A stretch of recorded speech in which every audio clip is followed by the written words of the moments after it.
All right, let's do this.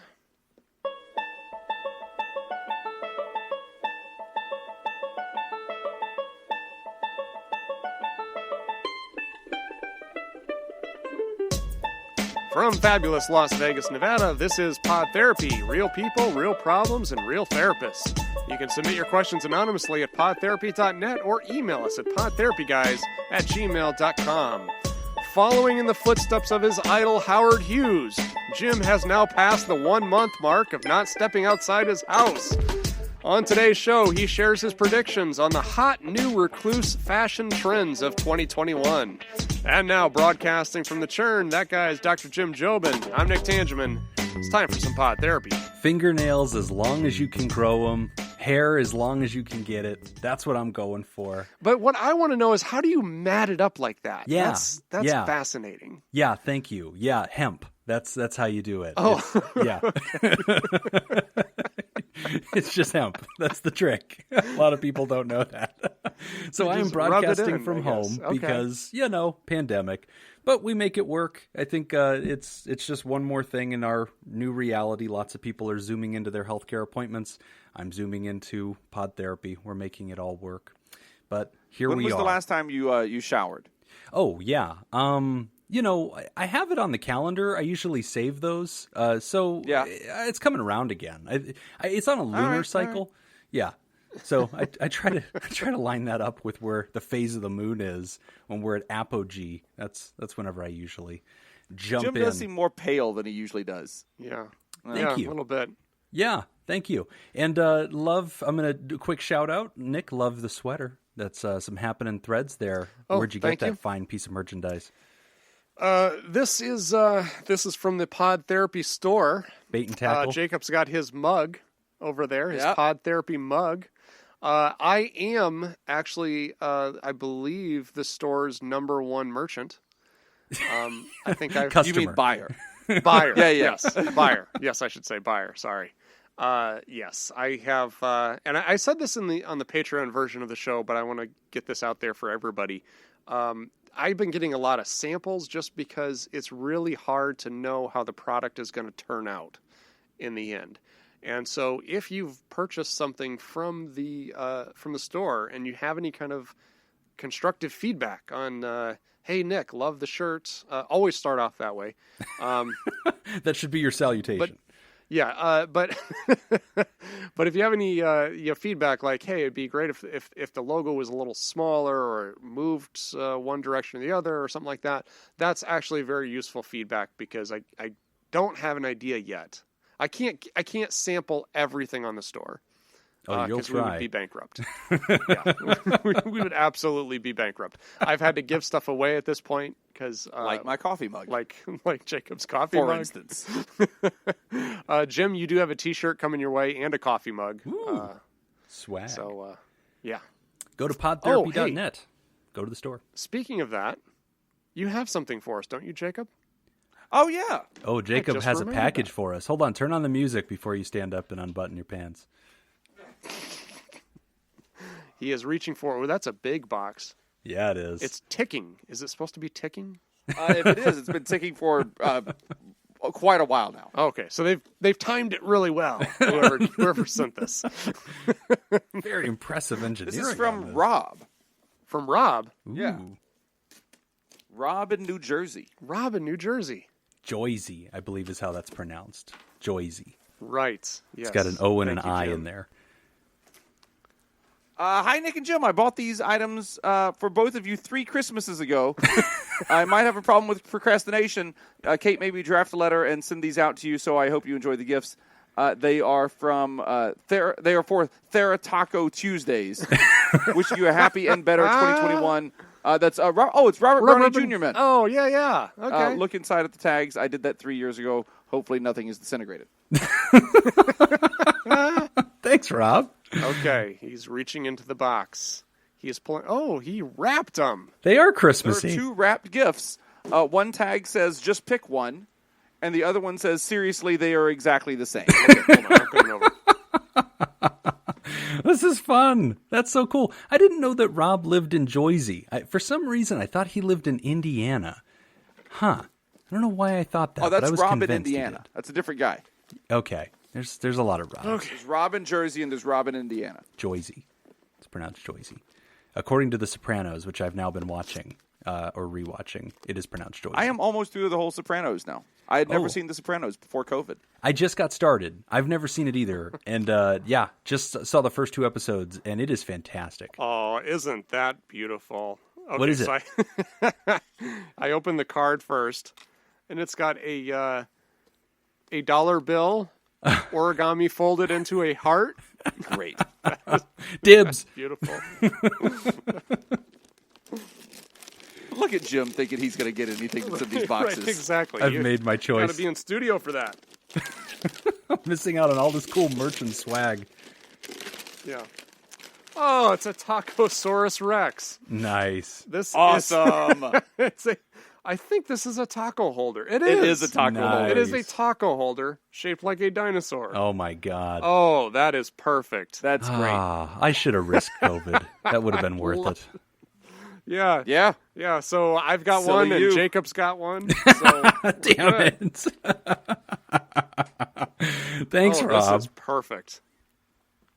This is going to look very nice in our kitchen. Tacosaurus Rex next to your Nespresso machine. Well, Merry Christmas to us. Thank you, Rob, from Joyzy. Very kind. So, a couple of other show announcements. So, besides the store over at podtherapy.net, also, we are doing some cool side projects that's going to be popping up. Some of it will be on the main feed eventually, but a lot of it is going to be in the Patreon. And so one of them is I've been doing interviews. I've actually been banking a whole bunch of interviews with interesting people that are going to be long form, more in-depth, almost an hour long. And we had a great interview with a therapist in England. She's actually in London. Her name is Sonal. And that was fantastic. She was so much fun. And so we've got that. We're kind of planning what we're going to do with that. I really like her. If she lived in Vegas, she would be our third host on the show. Oh, she's fantastic. Yeah, she is so much fun. And Jacob, you would really like her too, because we interviewed her for an hour. And in 1 hour, the transformation was amazing. She went from being very kind and respectful to Jim to pretty much calling him an idiot at the end of it. I'm in. It was wonderful. I'm in on this. I'm in on flying this person out. Yeah. She may have been slightly offended that most of my knowledge about England was derived from the Harry Potter films. And so I kept kind of getting some things wrong. That didn't go well. But huge edition, awesome interview. So we've got that in the tank. That's going to be coming out. It will definitely be on Patreon. We're going to see if we can get it into the main show. But if you're at Patreon, that's coming. I just did an interview with a mental health influencer and company owner who has this whole brand and art that's sort of dedicated to mental health and telling their story about how they kind of survived their own mental health story and got through it. And so they created this whole company around it, which is really cool. And then I've got another interview that's coming up with a hospital CFO, Chief Financial Officer, who's going to explain kind of the ins and outs of healthcare finance, and especially this new law a lot of people don't know passed called the Hospital Transparency Act. It passed here in America in January, and it requires hospitals to put up their prices on their websites. And so it's trying to kind of control for cost, and there's a lot of interesting, ramifications of that, especially for him, as a guy running a hospital. We're going to get into the nuances. The hospitals fought this tooth and nail, but he's kind of like on team humanity. So even though he works with the bad guys sometimes, he's on team humanity. So he wants to see, lower healthcare costs. So he's going to unpack that. It's going to be a really cool conversation. And I am scheduling an interview with a hypnotherapist.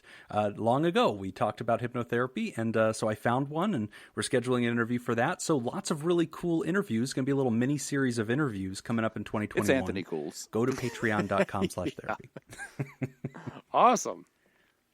Exciting times. Lots of things coming Anthony up. Cools is a stage hypnotist here in Las Vegas. Yes. For people who aren't in Las Vegas. That has now moved on to therapy. Maybe. Yeah. Maybe. Allegedly. I'll leave people in waiting. I don't want to give it away. Okay. I can't confirm or deny how involved Anthony was in the project, so we'll leave it at that. Anyway, all right, so that's Pod Therapy announcement stuff. We've got some great questions today. Let's dive into the first one. It is titled Sleep Troubles in My Relationship. Hey, y'all, my name's Matt, and I live in D.C. Oh, geez, Matt, hope you're okay. Hope things are going okay up there in D.C. As this drops on Patreon, it's the inauguration, so hope you're still in a city. He says, I apologize if my question is outside of your expertise. No problem, Matt, most things are. That's never stopped us before. But I hope y'all can help. I wanted to ask about how to deal with sleep problems. I frequently have problems making good decisions regarding my sleep habits. I have difficulty falling asleep. When it's time to wake up, I often sleep through multiple alarms over the course of an hour or two. I've had this experience as long as I can remember, but things have gotten worse since I started working from home this year because it feels like all my days and nights are just blending together. I dread going to sleep. Starting about 8 or 9 p.m., I can feel the mental weight of, oh, I need to think about going to bed. I hate going to bed. Am I actually going to get enough sleep this time? I would rather do something else than go to bed. If I go to sleep, how many hours will I get? Work's going to suck tomorrow, blah, blah, blah. And then I stay up until about 3, 4, 5 a.m. until I pass out on my couch. I often sleep on the couch instead of my bed because I feel anxious or, I guess, pressured when I lie down to sleep.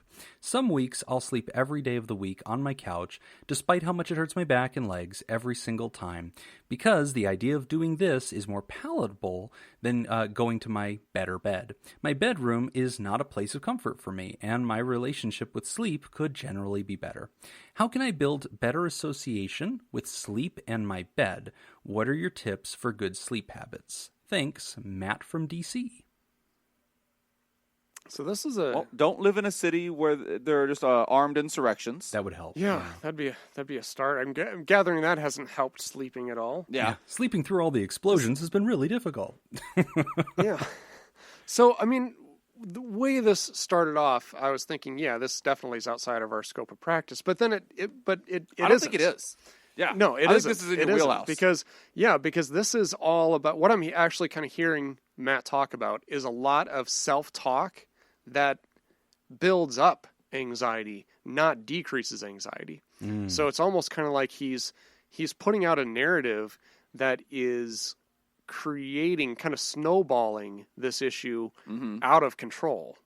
So really this is going to replace sleep with any other behavior, and we're going to be probably offering the exact same feedback, which has to go back to working on changing that narrative, that self-talk.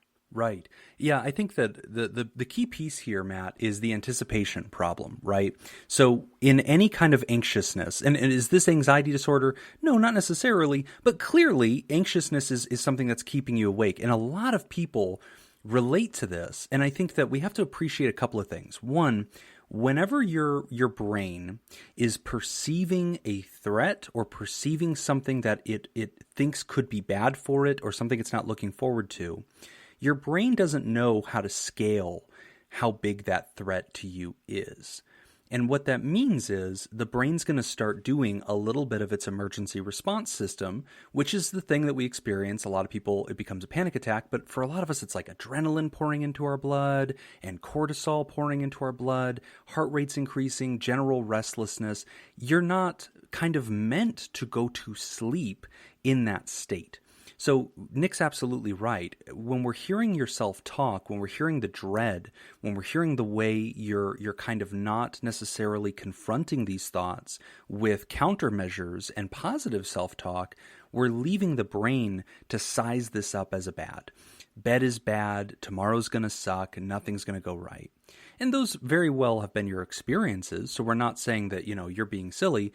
We're just acknowledging that, thoughts are things, and that as you're kind of telling yourself this or allowing your brain to stay with that thought rather than confronting it, it is going to cause a general restlessness in your body, right? And so we're gonna see you not getting a lot of sleep. So I think one thing that I would throw out is starting to create a ritual for nighttime. And you've probably seen this, Matt. If you've even done a little bit of research, you probably see that as the first recommendation, do a ritual.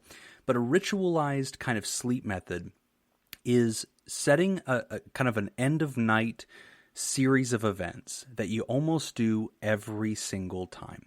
You know, you probably do some grooming, you kind of get your stuff put away, you do your cleaning up, you get everything taken care of. Getting like some kind of sleepy time tea, I think is really good, or some kind of that. Also, you know, again, we're not prescribers, but over-the-counter sleep aids, you know, are generally considered pretty benign, and that might be important. Like for me, I was having similar sleep issues, and I started taking melatonin, just basic over-the-counter, you know, kind of herbal supplement kind of thing. And I know for a lot me, of people who do that and swear by it. Mm-hmm. Melatonin, yeah, it's been good for me. You know, it helps me stay asleep. I think you take it about 30 minutes before you kind of intend to go to sleep. So that kind of helps. And then part of my routine that I kind of developed, because I was having the same problem. I was up until like 2 or 3 at night. Obviously, it's not going to work. I started taking the melatonin. I have a ritualized, you know, end of night kind of routine where I always do the same similar things. I put away tech. That's important because if I'm looking at my screen or I'm still watching TV, for me, that doesn't work. That keeps my brain alert. And then I have this podcast that I put on to pass out. It is the most boring podcast in the world. It's called Pod Therapy, and it really helps. It just the soothing drawl just puts me down every single time. I just listen to that until I pass out. But no, it's actually a different podcast. It's a podcast called Science and Futurism with Isaac Arthur, and it's not boring. I actually really like it. But like he talks like sci-fi, and he talks like, you know, about future worlds and things like that. But it's just one guy, and he's just a writer, so he's not like a dynamic speaker, and he just kind of explains it, and it's kind of my bedtime story. I just cue those up. Each one's like an hour long. I lay there with my melatonin in me after I've done my ritual, and that, Matt, kind of helps me to sort of bring it back down.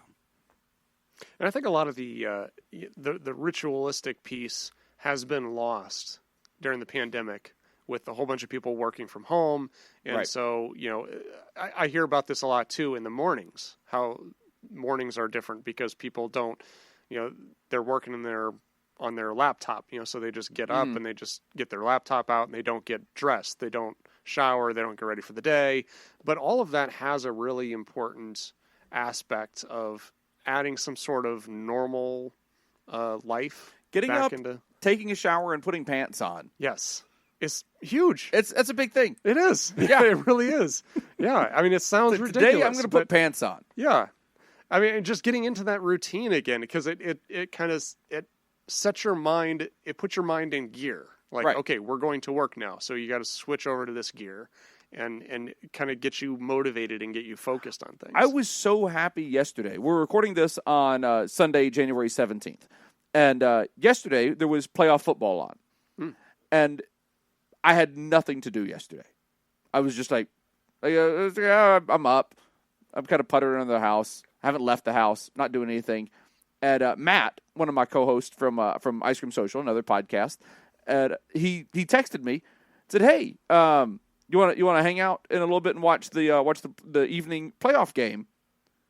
I was like, "Yes, this is something this is a reason for me to put pants on." Yeah. Well, not necessarily. Yeah. Great. Yeah. And he was like, "Yeah, why don't I come over to your place?" Because he has kids. He's like, "Why don't I come over to your place?" I said, "Come on over, because now you've given me a reason to vacuum." Yeah, there you go. Like, now I need to like pick up dog toys off the floor and just run the vacuum over the floor real quick. Yeah. I ended up running I just hit the button on the Roomba, but still. Yeah, we get it. Counts. Yeah, sure. Yeah. Oh, you deserve all the credit in the world for that. Good job. But I was so happy just to have like, oh, I can do something now. Yeah. Oh, yeah. It was so nice. 100%. Yeah, I totally get that. Yeah, I think another part of this too is just the the not wanting to go to bed. Obviously, kids don't want to go to bed because there's just too much excitement going on. Stuff to do. Exactly. You know, and I don't think necessarily that's Matt's problem. Here's what I think is probably going on. I definitely get caught in that. Yeah. I definitely get caught in like, no, I've got stuff I need to do. I'm not going to bed yet. Yeah. Yeah. I think part of this also has to do with when you have a bad experience about something and you create the narrative of having that bad experience, you're just not going to look forward to it. Right. So that's the other piece of it too. You know, a lot of people who have insomnia, they dread going to bed because in their mind, they're like, this is going to be torture. Right. And so I think kind of rephrasing a lot of that and finding a new narrative for it is just to be able to kind of change your expectations a little bit, but then also be able to come to peace with the fact that you may not fall asleep very quickly, right? And just go into it with the mindset of, I'm just going to lay down in bed. If I don't fall asleep right away, I don't fall asleep right away. That's fine. I'm still going to be okay. And kind of start changing the narrative of this is going to suck, this is going to be terrible, right, to, okay, it may not be great, but I'm going to be okay. It'll be fine. I would explore some meditation techniques, and specifically, I would explore some mind clearing techniques. This is something that I do when I'm really hyped up on something, or I've got a lot on my mind. I've got a lot going on the next day, or something like that, and my mind just won't shut down. I have some mind clearing techniques that I do, and that helps me tremendously. That helps me more than substances. That helps me more than sleep aids. That helps me more than anything else. Just being able to clear my mind out and don't focus on going to sleep. Focus on nothing. Like it's literally, I'm focusing on not focusing on anything, and that helps me so much. So don't, because the hardest part of this is going to be getting over that hump of changing your mindset about sleep. Because we all agree that's what you got to do. Yeah. You got to change that mindset about sleep. You got to get to where going to bed is not a negative. And for me, the first step for me would be like I gotta work on that specific mindset, and the way that I would do that is through some meditation techniques. Yeah, you have to have a clear mind. I'm the same way too. Like if I've I play a lot of golf on weekends. Oh, do you? And yeah, I do. It's never come up before. No, never come up. Hey, did I tell you guys I'm intermittent fasting? Oh, that's fantastic. Yeah. What about your Nespresso, though? Is the Nespresso still happening? Let me tell you about some CrossFit. Well, I drink coffee black now. So anyway, but like if I'm playing a course that I'm really excited about the next morning, like a course I've never played, I have a really tough time sleeping because I just kind of play that. I can't turn my mind off. So there are a lot of techniques like different apps, like meditation apps, or even going on YouTube and listening to some sort of guided meditation, right? Where there's a narrator who will kind of walk you through like how to shut off your mind. It's very, very helpful. So check that out. Yeah. White noise is also a big thing. Like, I think that especially when your thoughts just keep running away, it's really, really helpful to just have anything that's clouding that space. Whether that's white noise, whether that's doing a guided meditation, whether that's an audiobook, whether that's listening to pod therapy, whatever it is, cluttering that space with kind of meaninglessness or something that's not structured. It's not like you're solving a problem or you're following something. That, in theory, kind of should become a lullaby in a sense. Like it starts to just allow the brain to let loose. And then if you're not dreading the sleep, if you're bracing for sleep, if you're bracing yourself against the sleep, obviously it's the paradox, right? That you're anticipating it so it will never come.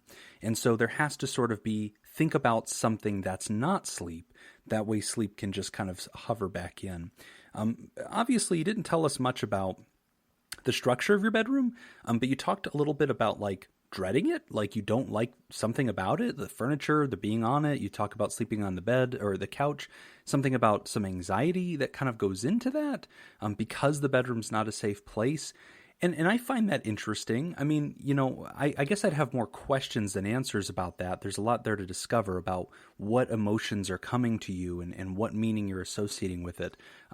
There's a little bit of work there that could probably be a little bit CBT related of identifying, what is in this room that's triggering me, what emotion am I having, and starting to kind of disentangle that, maybe even, I don't know, redecorating that room and kind of redoing some things in there to make it a fresh place, a fresh start, and kind of giving yourself permission to say, I've done this differently, I'm approaching this differently. I don't know, maybe that would be helpful. Maybe even as kind of an intermittent step, and this is a weird idea, but maybe even as an intermittent step, take your bed and move it out into the room where your sofa is. Just put your bed in a different room and start sleeping there. And then as you get better at this, as you get more and more comfortable with this, then you move your bed back into the other room. Maybe you do some redecorating in there. I mean, just try stuff.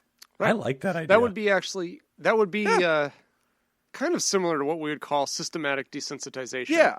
Right, where you're slowly kind of exposing yourself to the trigger. It's the bedroom is a trigger.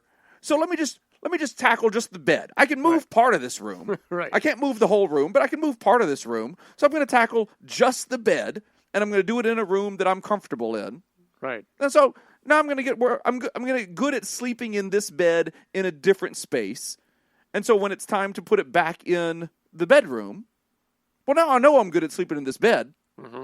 So just being in a different room, I can deal with just a different room. Right. Now I've dealt with part of it. Now you deal with the other part of it later. Yeah. Yeah. I don't hate this idea. Yeah, I love it.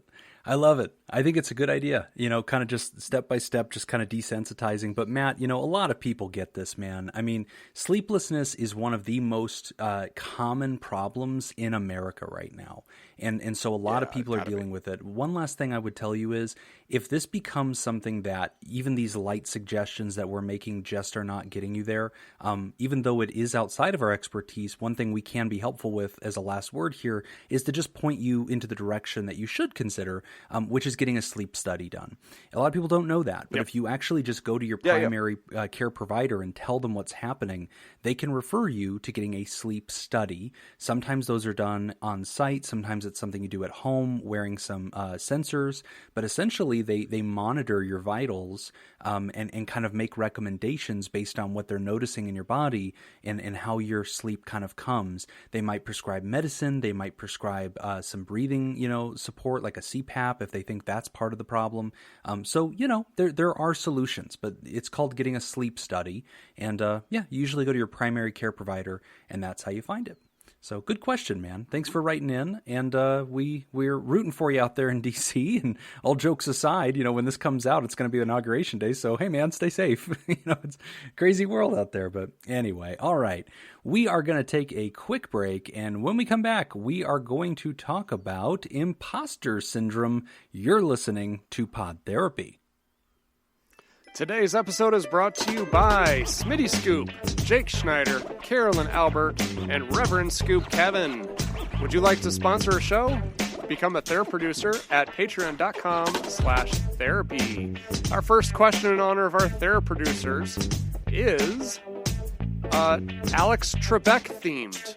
So your answers must be in the form of a question.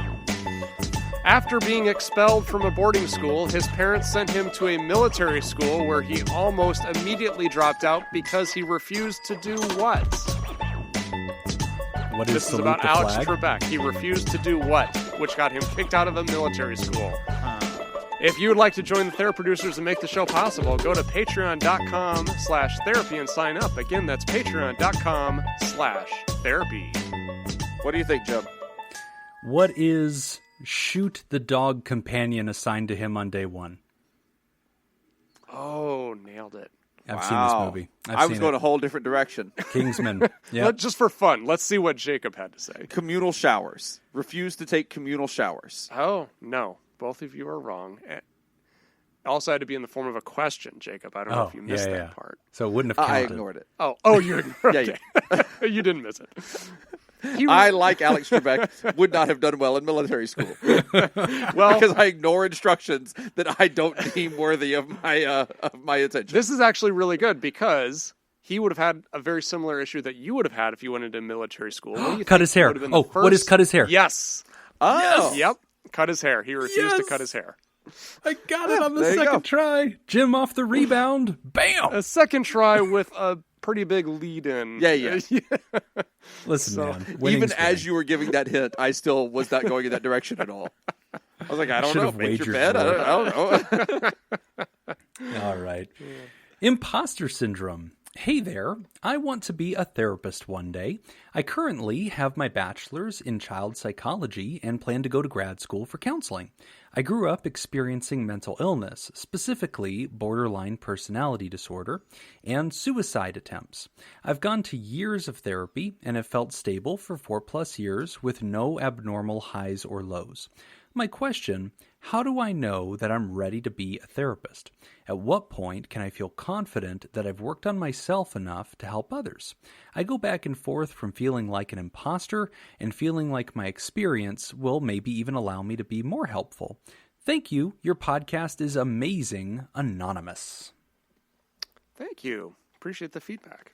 So this is a really good question. We get this a lot. Actually, I get this a lot. I deal with this a lot with addiction treatment, because we've got so many people in our field that are in recovery themselves, and they want to, they achieved recovery, they had a great experience with it, and as a result, they want to give back, so they want to become a substance abuse counselor and get into that line of work. And while that does offer a lot of strengths, there's a lot of benefits from having that expertise, that personal experience on your team, there are some drawbacks to that. You have to be very careful. So we deal with this a lot. And I would say, I would kind of break this question off into two different pieces. One is the imposter syndrome, which regardless of your history, you're going to experience, right? Whether you've got history of mental health or history of substance use or neither of those, if you enter into this field or any field, I was going to say, entering into a new field, you're going to have this. You will always have to deal with that. So let's put that off to the side for a second. Yeah. Let's just talk about my past experience, having been on the other side. What is it going to be like now moving over? How do I know when I'm ready? And I would answer that question with, I feel like you're not really going to fully know until you get into it. So I'll tell you what I think, but then I'll also tell you a few warning signs, some things to look out for. I think if you are stable, I mean, this person says that they have felt emotionally stable for the last 4.5 years. Mm-hmm. And they're a genius. Yeah. They are a stable genius. Exactly, a stable genius. Hey, guys, I'm about to finish my job, and I'm looking for new work. I live in the D.C. area. Wait, what? I used to work in hospitality. But anyway. I feel like I could be the best therapist. I feel like you're pretty good. I mean, if you're relatively symptom free for 4.5 years, whatever's working is working pretty well for you. I think you're fine to get into this. I would say the things that you would want to look out for is when the folks that you're working with, your clients, your patients, when what's happening with them starts affecting you on a very personal level. And if you cannot separate yourself from them, that's a bad sign, right? Because I see this a lot in my line of work where I've got somebody that's in recovery and they are working harder than the client at their recovery because they cannot separate themselves at the from client's that person. recovery. Yes. Yeah. Yes. Exactly. Yeah, that's what I mean. So they can't separate their success from the client's success. It starts to become blended, and they can't separate those two. And so if the client relapses, the person is distraught. And we all feel that way. Like, we all feel affected if I'm working with a client and they relapse, of course I'm affected by that. But it's not affecting me personally. Like, it's not going to be something that I have to take time off of work because I can't deal with this, or I can't get my mind focused because of this. I have to be able to have that separation. I still take care of myself, even though this person has had some setbacks. If you can't distinguish and separate, then that's going to be a sign of danger. Yeah. I would also a mentor. Yeah. And that mentor will help you. And this is me talking from any other position other than therapy. But like, a mentor will help you know when it is that time. And so find someone who has a wealth of experience that you don't have. And at some point, they're going to push you out of the nest.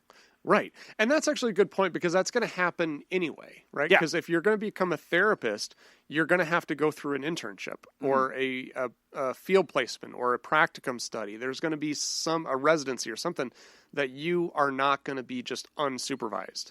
So you're going to have somebody there. So it may not be a bad idea to open up right away to your supervisor and say, hey, this is kind of my experience with stuff. I feel like I got a handle on it, but let me know if you see that I'm I'm struggling with boundaries in certain areas.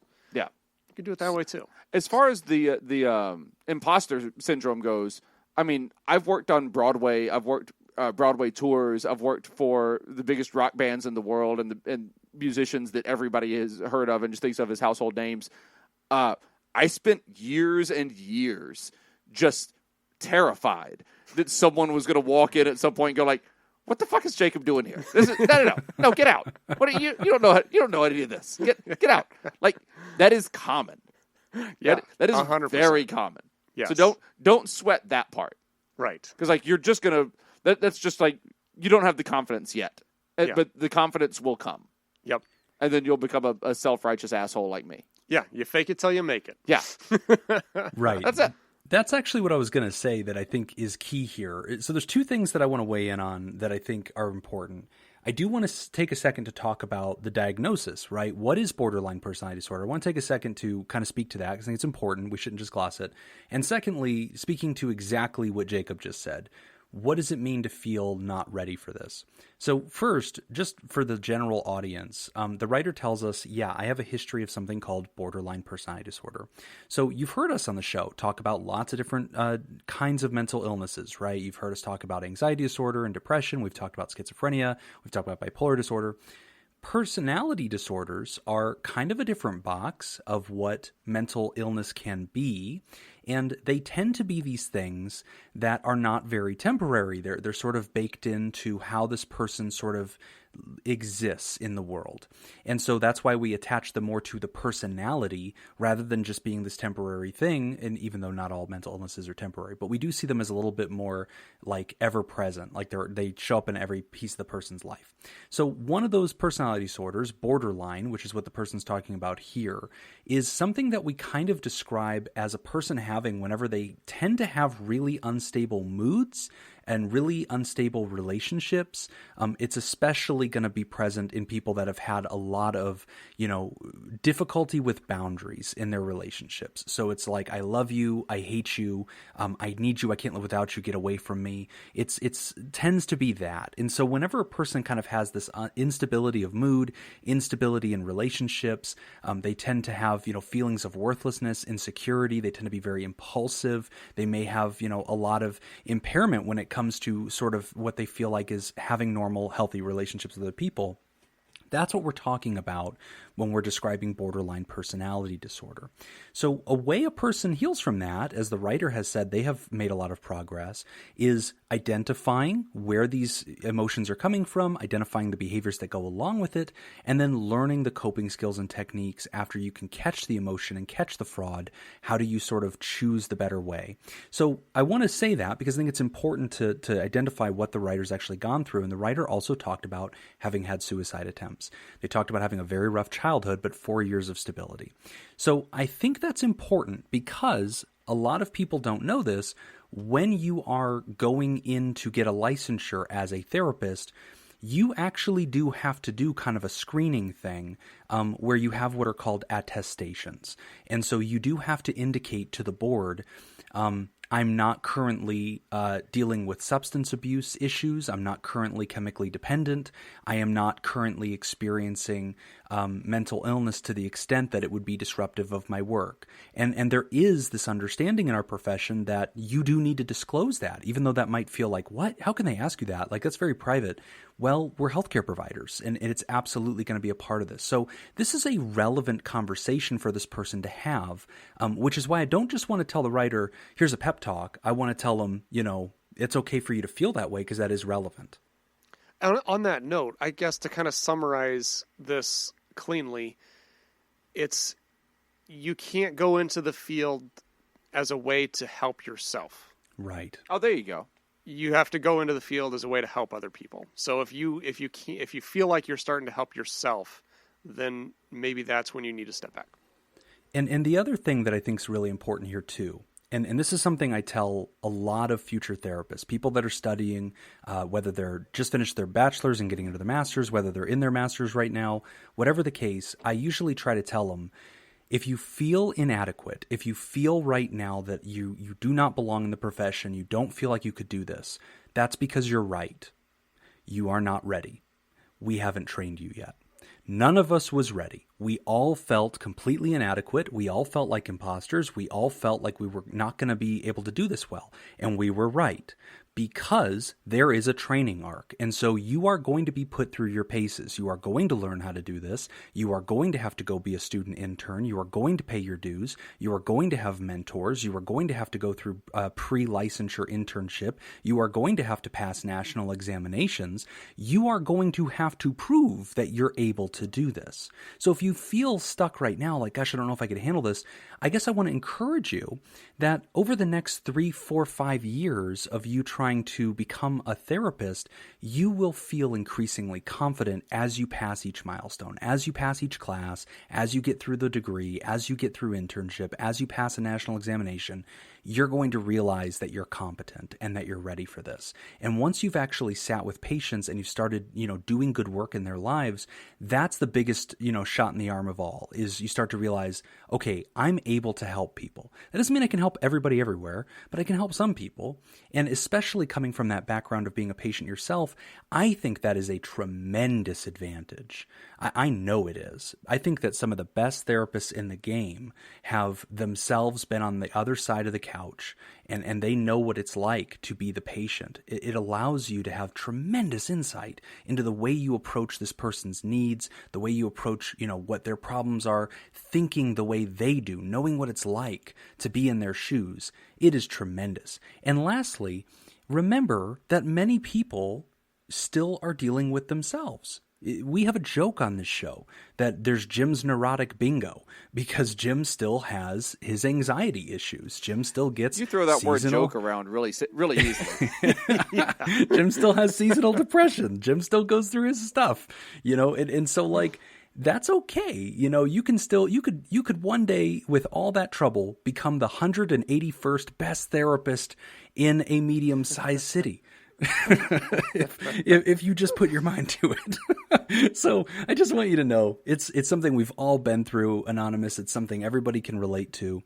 Yes, you're qualified to do it when you prove yourself qualified. It's a good question for you to ask. You would have to monitor. You would have to do self-care. If you need, to get back into therapy yourself, that is entirely okay. Very common for people to continue to do, their own maintenance as they get into the profession. And you will feel increasingly confident the further along that road you go. But if you've got the chops for it, if you've got, that sense of calling to this profession, if it's something you've already begun studying at your bachelor's level, and if it's something that you relate to because you've been through it, we need people like you. I hope that you'll strongly consider joining us, because we desperately need more clinicians like you who've been through it, who understand it, who feel passionate about it, who take it seriously enough to ask this kind of a question.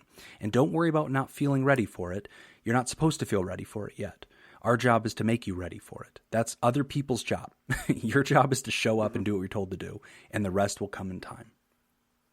Also, if we misunderstood what you meant when you said you had borderline personality disorder, and if you really meant that you had a personality disorder involving Madonna's song Borderline. Oh, yeah. We apologize for that misunderstanding. It was unclear. That is a common mistake. Yeah, it was unclear in the writing.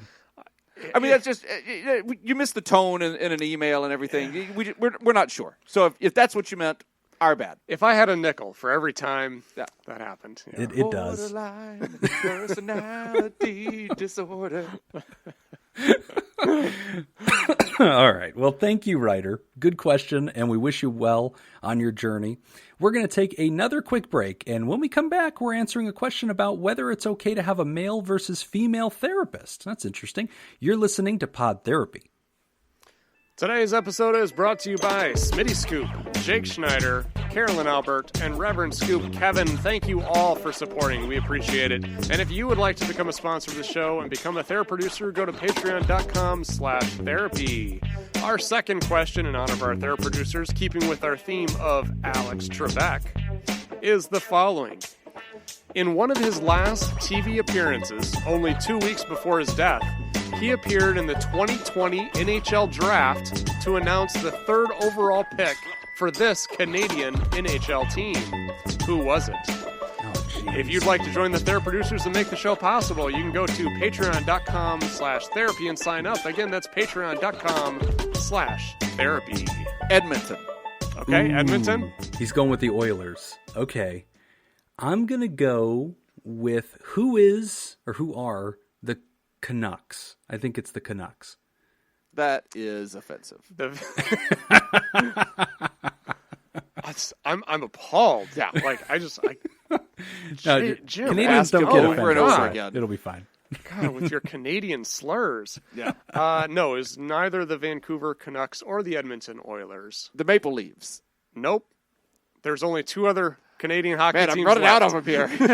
It's the Winnipeg Jets. Who are the Winnipeg Jets? Oh, there's three left, and no. So now there's two left. Shit. All right. We've got Toronto. We've got Edmonton. We've got Winnipeg. We've got Vancouver. You need the French ones yet. Yeah. I got nothing. La Resistance. There it is. Viva la Resistance. No, it would be...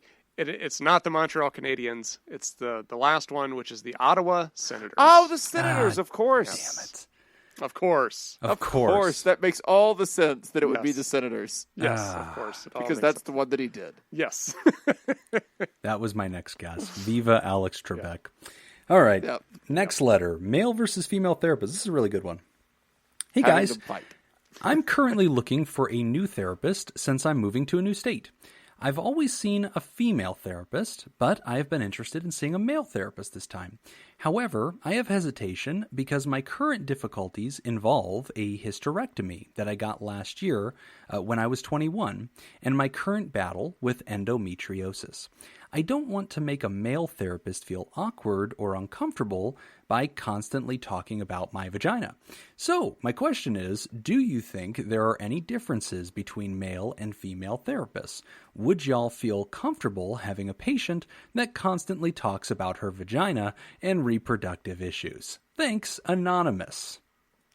I like this question. Female therapists are inherently better. Yeah, there are huge differences. I'm able to dunk on most female therapists, so I would say the basketball skills are stronger among the males. Although I have to say, I don't believe that. I don't believe that Jim's able to dunk on anyone, including his children. Yeah. Shit, he's right. I have the one therapist that I have seen was female, and she was great. Now, so wouldn't it be funny if we just saw a video of Jim just straight up slamming a basketball, though? Like breaking the glass? Yeah, like, regulation hoop and everything, and just like, wow, Jim's got ups. If all of a sudden he just out of nowhere had this talent that... I didn't even know he owned tennis basketball shoes. Dunker. I'd probably be wearing flip-flops in the dunk. Yeah. Right. Yeah. So that'd be incredible. Anyway, I got distracted. I see why. Yeah. I'm picturing Jim dunking a basketball. Yeah. It's distracting. It is. Hey, that would be a great shirt, by the way, like a Michael Jordan silhouette. Here's the thing that you don't understand about the store is I am the Mitch McConnell of the store. Jesus Christ. You can propose whatever ideas you want. Nick still has not given Jim the password to the store. He's not giving an up or down vote. Fair enough. Yeah, I decide what goes on the Senate floor. Yes. Anyway, back to the question. Here's my take on this for the listener. You could have success either way, whether it's a male or a female therapist. I think the question you're going to want to ask is, what are you looking for in a therapist? Okay, because if I was the therapist for a female client, this has happened before in substance use treatment, where I've had a lot of female clients. I was actually the clinical supervisor for an all-female substance abuse campus. It was just all women. So all of my clients were women. And obviously I've had to have a lot of conversations about women issues, female issues. It doesn't make me uncomfortable, or if it did, it went away quickly, because you either get comfortable with it or you change jobs. So it doesn't I wouldn't worry about the therapist's level of comfort with it. That's a non-issue for the most part. You're paying the therapist to not be uncomfortable. Exactly. With it. That's the gig. Yeah, that is the gig.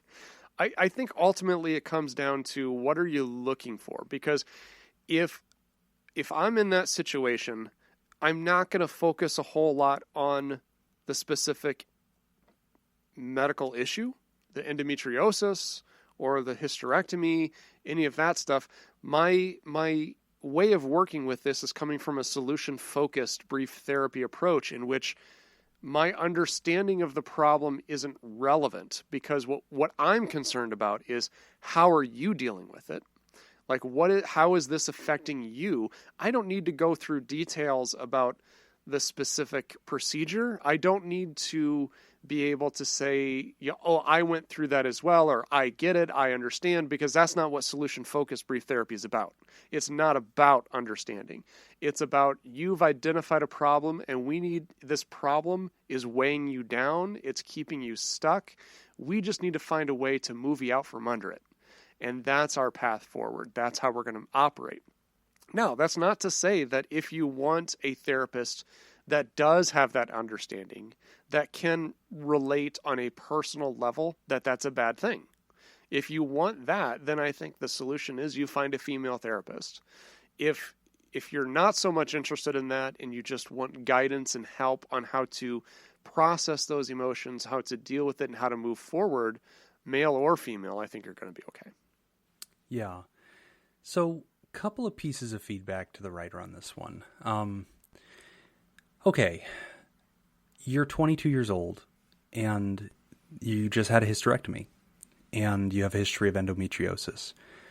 So the subtext to this letter, which I'm sure most of our women listeners caught as I was reading it, is your choices when it comes to raising a family or having more children or having children at all are going to change. And so that's going to be a difference for you.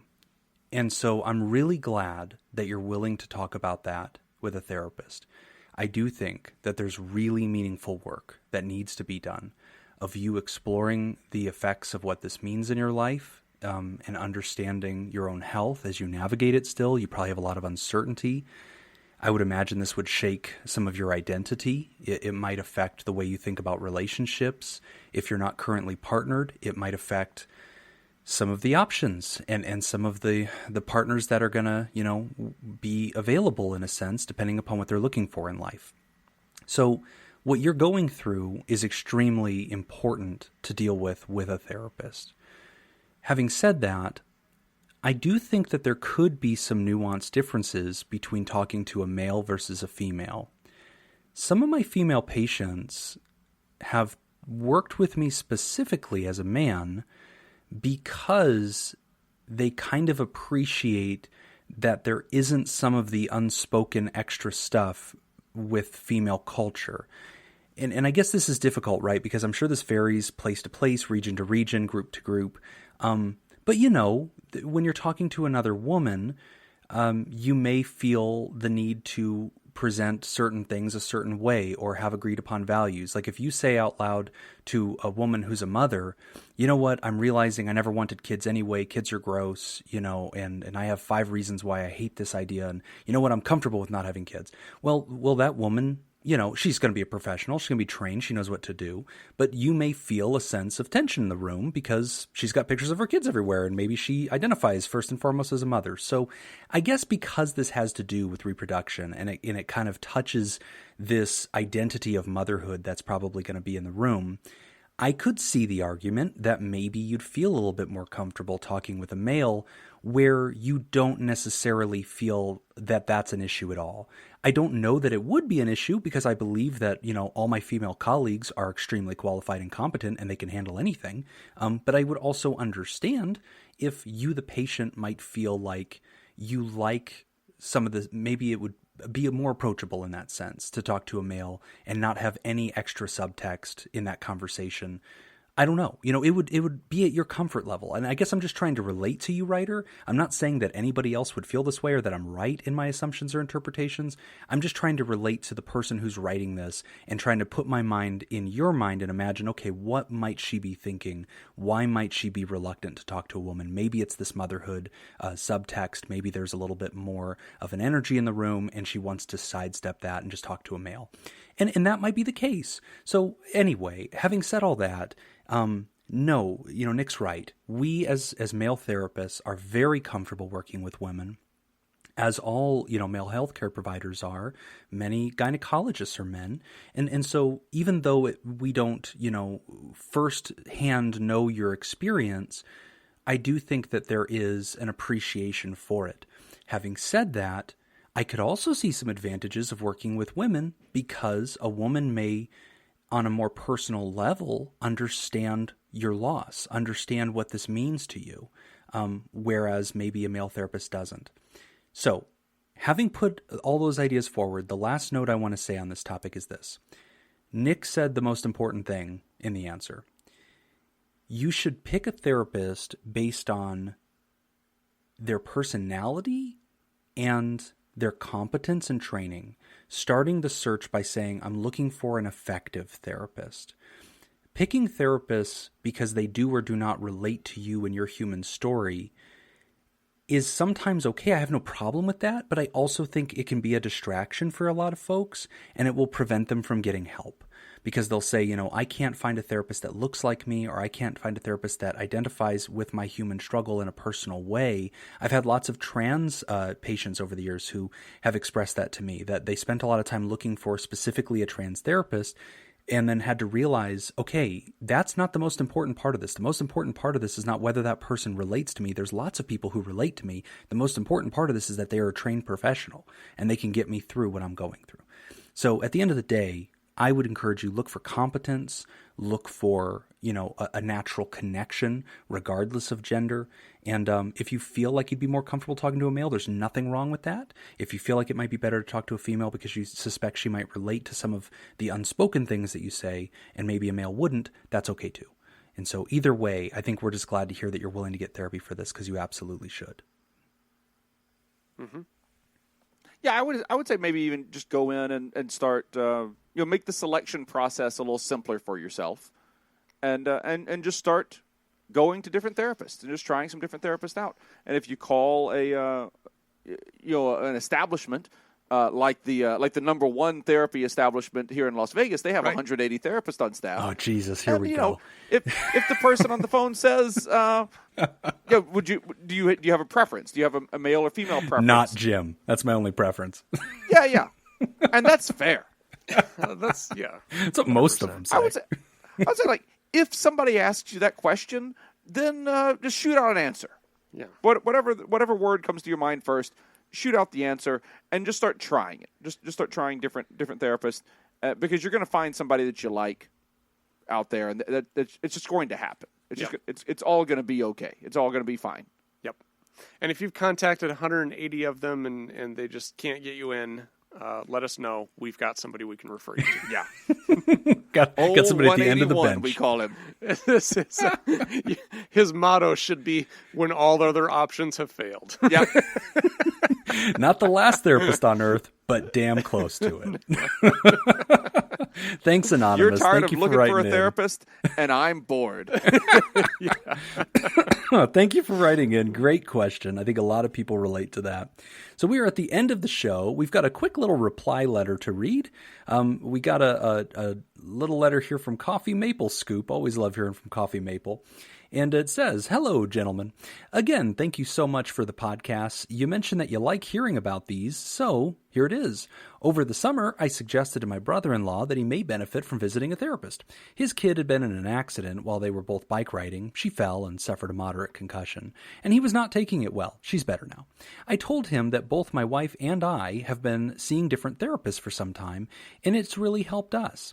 Over the weekend, he shared that he was not doing well in his customer service skills at work, he's a city bus driver, and family relationships with his wife and kids were suffering. So he booked an appointment with a therapist through his work.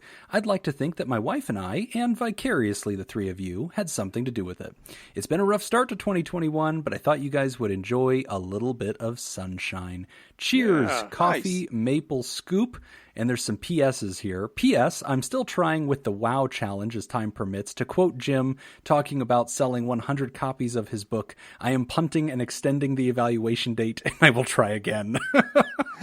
And then he says, P.P.S. reading Jim's sign-off from the last email, if you're not first, you're last, Vin Diesel quote, has a different place in my heart after the results of the Best of Las Vegas tournament.